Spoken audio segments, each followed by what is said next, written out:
So not a very good fact at all. Now, according to Public Health Agency of Canada, heart disease is the #1 cause of death in Canada for women over the age of 55. Not good at all. We got to fix this. To help us here today from Weber Naturals, it's Dr. Joyce Johnson. Hello. Hi. So you're going to fix this for us right in this one segment, right? Absolutely. I'll try my hardest. This is a very bad statistic. It's awful. You know, when I was doing even more research, just seeing what new is coming out right now, and it was just staggering to see that, you know, women are 5 times more likely to die from heart disease than from breast cancer. Well, now is this new that this is so bad? Like it wasn't always the #1 killer, was it?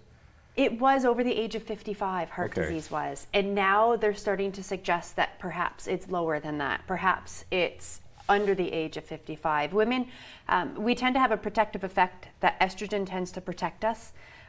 So when we hit menopause, then those changes with estrogen falling tend to make us more susceptible for heart disease and for sort of having more fatalities due to heart disease.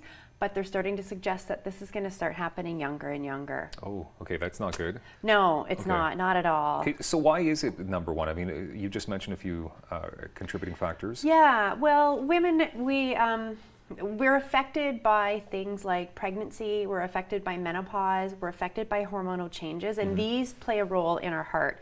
So if you're someone that has been pregnant and you've had maybe hypertension during your pregnancy or gestational diabetes, this puts you at risk later on in life for having a risk for heart disease.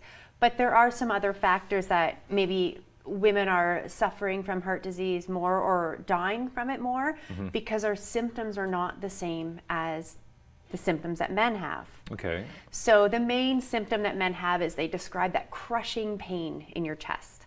Women will describe it more of like a pressure that they're experiencing in their chest. Other non-specific symptoms might be shortness of breath, sweating, heart palpitations.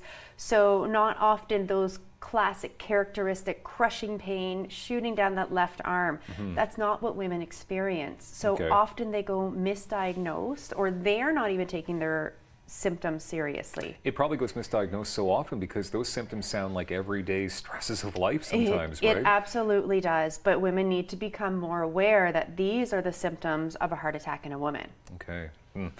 Diet has got to be a factor. I mean, diet's always a factor when it comes to just maintaining good health. Absolutely. So diet plays a big role. So it's important that you're eating a heart healthy diet. So lots of fruits and vegetables. You're trying to, I brought some examples here, increasing fiber in your diet. Fiber is very crucial for helping to lower triglyceride levels, lower cholesterol levels.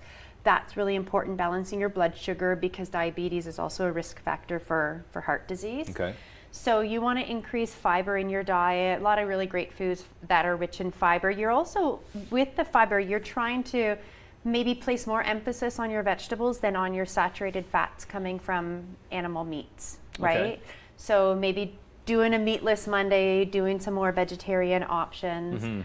And then don't forget about fat. Even though fat, everyone seems to think fat's bad, the good fat is really good. Okay, so what is the good fat then? The good fat is things like, you know, olive oil, avocados, you can get it out of walnuts, salmon, omega-3. Omega-3 is essential. It's what we call an essential fat because our body can't make it. You have to get it from your diet. Okay. So even Health Canada, our heart organizations are telling us that if we're not getting 2 servings of fatty fish per week, we need to be supplementing. Okay, supplements are pretty important. They are pretty important. So, and it's very easy. So you can get liquids that taste way better than they used to taste. Yeah, of course. That taste good. Or you can get capsules. So these are other things to think about too. Okay, when should, because 55 and plus is what we're focusing on here, but when should ladies be concerned about their heart health? Oh gosh, you should be taking that into consideration in your 20s. I mean, we know that atherosclerotic plaques can begin to develop in people as young as the age of 10. So when you think about, you know, the junk food that you might be giving your kids because it's quick and you're going to the arenas or maybe less than healthy, start to think that that could be influencing them later on in life. But definitely in your 20s, you're setting some good lifestyle habits. So cleaning out your diet and really placing more emphasis, especially if you have a risk factor. So they're telling us that 9 out of 10 women have at least one risk factor for heart disease. Okay. So, and that could be everything from genetics, gender, yeah, I mean, there's a lot of things that play. Smoking never good. Plays a big role. No, absolutely not. I am curious because I see chocolate here, Yeah. and that's probably a good thing. Now, normally you think maybe that's not a great thing. Yeah, so these are some chocolate. examples of some foods that can help to lower blood pressure. Okay.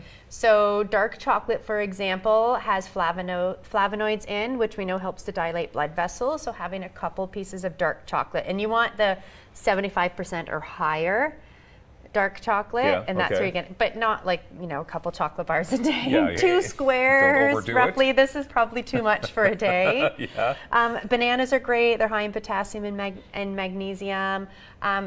Cook and eat lots of onions and garlic. Those are really great for your heart. Spinach as well, right? You're going to get a lot of really great vitamins out of spinach, like vitamin K, for example, which we know plays a big role in heart health. Just under a minute left, and I see that you've got some running shoes here that look like they're well worn, which is good. Exercise, obviously, very important. Exercise is really important. So, you know, everyone's on the health kick, you're trying to get fit, but think about that you're exercising your heart too. So weight training is extremely important, but so is cardiovascular. You need at least 150 minutes of moderate to vigorous activity per week.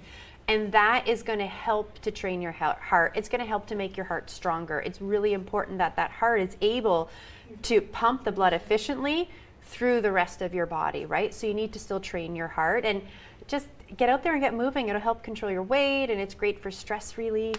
It's amazing. I recommend it greatly. Exercise. Dr. Joyce Johnson, WeberNaturals.com. Thank you very much for being here. Thanks for having me. For keeping us healthy. Coming up, let's boost our mood together next on Daytime.